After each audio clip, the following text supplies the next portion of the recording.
A week of production. It's absolute insanity. The week really starts on a Tuesday where all of us writers get together and we start pitching ideas. Riffing on ideas, throwing stuff up on a board. Taking suggestions from the world in the form of the news, and you have to jiu-jitsu that into hopefully something funny. There's like deadline after deadline after deadline. And you write as many sketches as you can. So you write 5 sketches. Here are all these sketches. I guess there's a lot of pressure, but I think I'm kind of used to it. I just move ahead and just like continue to write. There may be 70 scripts floating around right now. And they go into 2 piles. My yes and my no pile. Yes, no. There you go, and no. Sometimes you think of something, you're like, I've got the hot take on this news story. This is gonna be the sketch of the week. They're all terrible, and then the last one that you like get up out of bed and crack out in 4 minutes. Too dumb, it's too dumb. I need one more sketch, and you dash it off in 5 minutes before the deadline. That's the thing, that's the hit. Then they clean up the scripts, put them in a book. A binder goes out to the cast. Thank you, I'm out of here. Everybody gets together in a big room, and we start going through the sketches. That meeting became known as the humiliatorium. The humiliatorium. The humiliatorium. Oh my God, the humiliatorium. Yes. Did that name come from the writers? I want to say that Mary Walsh coined it. Toomey coined the phrase the humiliatorium.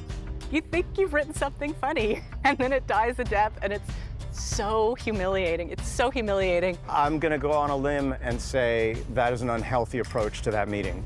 And then right after that, the producer and showrunner go into their little room and they decide what we're gonna shoot. Like elves overnight, the art department starts making things. We're putting together lamps this afternoon. Props people and the set people.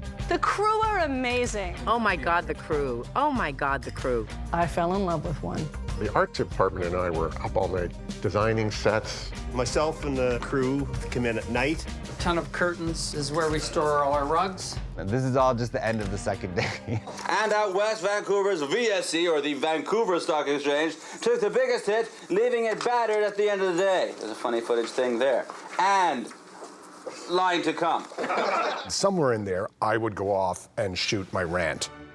I would go off and shoot a road piece somewhere. Hey, Prime Minister, blah, blah, blah, blah, blah. Get in the car, boom, back to the airport, back again. In the meantime, the writers are busy writing 10,000 copy jokes, which are the jokes that people read from the desk. And so I remember my first week, they were like, okay, write 10. And I'd never written a joke before, so I was just like sweating in my bathing suit areas. Sweating out of places I didn't know I could sweat out of.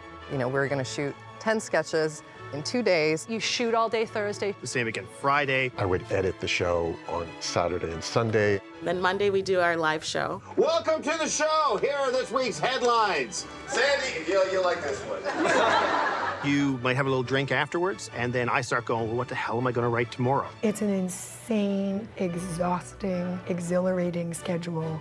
It blew my mind. My mind was blown at the pace of it. I mean, there would be no rest. It's quite a week. It never stops. The second it's over, you need something for the next day. So there's no time to sit around and go, good for us. It's like, it's just panic sets in. Panic. Then there's more panic. So it's like, thank you, ladies and gentlemen, good night. What am I gonna do tomorrow? And it's like, it's just a train. Once you get on, it doesn't stop. And that's the fun part of it.